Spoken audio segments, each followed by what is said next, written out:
Welcome back to my YouTube channel. Make sure to like and subscribe to the channel for more interesting stories like these. Now, let's get into today's story video. I, 30 male, caught my wife, 29 female of 7 years, messaging her ex-boyfriend things that no husband wants to read. She begged me not to leave her, and I haven't. But I can't stop asking, what if they were never caught? It's killing me inside. Please help. When I chose to leave Mormonism a few years ago, my wife and I began experiencing troubles. We were both extremely devout. Despite the fact that we remained together, our marriage struggled as my opinions and perceptions on some issues started to shift radically, eventually changing me. I began to doubt my intentions for marrying and having children at such a young age, which caused me to become angry and resentful. I absolutely acknowledged that I was a bad spouse at this period. We split up for about 2 months after this, and something remarkable occurred while she was away living with her Uber-Mormon parents. She investigated what I had and also discovered that Mormonism was a hoax. She ultimately returned home, but things didn't improve much. I was still a little remote, and I had grown preoccupied with demonstrating religion and God in general. This lasted nearly a year. We had a massive disagreement in November of 2013, which put me on the sofa. I couldn't sleep, so I took her iPad. I discovered a series of Facebook chats between her and her ex-boyfriend, of whom she has always talked highly.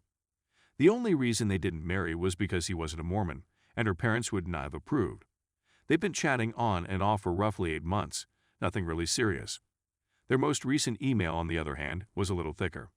She told him how much she regretted not marrying him because of their religious differences and how wonderful they would have been together. She also said that she had occasional fantasies about them reuniting. She concluded by claiming she still loved him.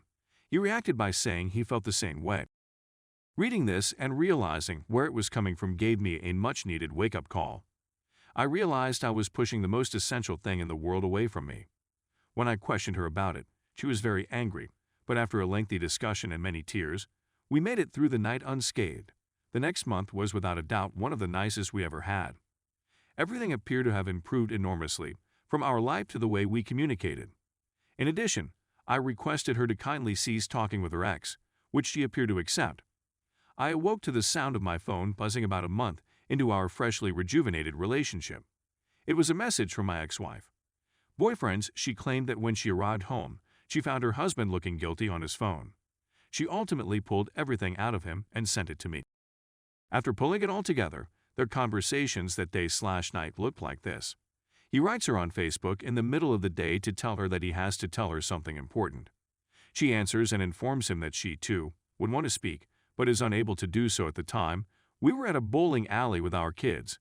As a result, they agreed to communicate at night. Around 10 p.m., she tells me she can't sleep and wants to watch a program she knows I can't stand, Revenge. I'm going to bed. They begin writing soon after, but she assures him that emailing is safer since I have gone into her Facebook in the past. He begins by informing her that he has never stopped loving her, and that learning about her leaving Mormonism was terrible since it was the one thing that kept them apart. She assures him that she would always love him and wishes things had gone differently. She tells him that the previous few years have been tough for her, but that she has been trying recently, so she is willing to give it one more go. Some back and forth about his terrible marriage occurs. He then hits a bit and asks if she wants to meet up if he ever comes to Salt Lake City. He adds he'd like to buy her a drink now that she has one. She says she can't since I'm already suspicious. She also mentions that the two of them drinking together could get a bit out of hand. He attempts to get additional information from her by asking what sort of insane she is. She thinks he's humorous and expresses how ridiculous she becomes when buzzed. He may have felt dumb, so he apologizes and asks if he is being too flirtatious and making her uncomfortable by discussing mature topics. She claims that he is not being overly flirtatious and that she is not uncomfortable discussing mature topics. She also adds, "Have you forgotten about me that much?" She tells him she has to go to bed, but she still wants to speak to him. She also claims she'll be setting up a new email account and requests him to remove their texts. He inquires as to what they are doing. He replies she doesn't know and will have to wait and see. She admits that she is aware that she misses him. He adds one more question. Does she miss his toying with her boobs? This irritates her more than anything else, since he thinks about it often. Aha, I figured, she says exactly. Yes. Now, delete and good night. The idiot does not delete. When his wife returns home, she pulls it out of him. Texts my wife, accusing her of being a home destroying and informing her that she has passed the text to me. In the midst of reading everything, I hear my wife hurry down the hallway, open the door, and instantly break down and apologize for being so dumb. She is sobbing uncontrollably. I panic out in my own way, claiming she's just unhappy because she got caught, and so on. I tell her we're divorcing and attempt to leave the home. She clings to me and refuses to let me go. She admits that she was caught up in the moment and had no intention of things going anywhere. She brings up the fact that I withheld love for all those years, which was one of the reasons she did what she did.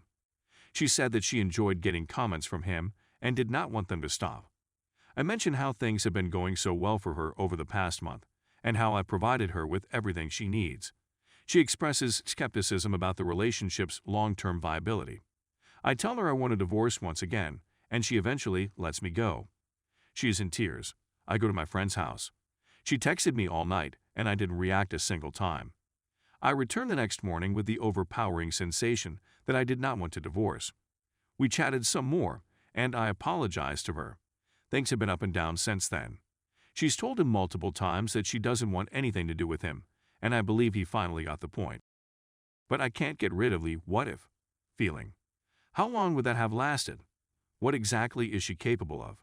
What would have happened if they hadn't been caught?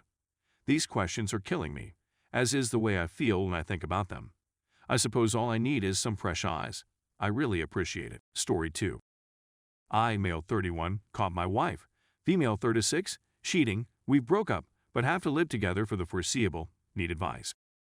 We've been together for 9 years, married for 2.5 years, lived together for 7 years, and own 2 homes, one for her parents and one for ourselves. We don't have a lot of unsecured debt, PS4 5K/C $6.5K, on credit cards since I make PS $30K/$40K and she makes PS $60K/$80K. We each have our own automobile. There are no children. 2 canines, mine. Unfortunately, owing to just living in the newer of the 2 residences for 18 months, there have been relatively little savings. I discovered my wife cheating on me for the second time in 10 months with the same man last weekend. I swallowed my pride and forgave her the first time, and while we were happy, it took me a long time to begin to trust her again. For many reasons, she didn't stop contact with the guy as planned, and lo and behold, it occurred again 10 months later. I caught her red-handed this time, no denying it, and I have no intention of continuing the marriage. I've been dating into work and keeping myself busy all week, but the weekends have always been our time, so I knew it would strike me most on the weekend. I'm an accountant, and I've always used a spreadsheet to handle our money, which I update on a regular basis. I signed in last night and experimented with several situations, but I'm having trouble seeing the long term at the present. We sat down and spoke about money, and we decided that for the time being, not much can change in terms of expenses, so I devised a plan to pay off the credit cards, one over 3 months that isn't interest-free, and the other over 12 months that is. After the bills are paid, we'll both have much more discretionary money than we've ever had. PS $900/$1,200 on my side and PS $1,700/$2,200 on hers. Sorry for the length, but I simply wanted to emphasize that we are financially stable both together and separately, with no dependents. The true problem is that I don't have someplace to go.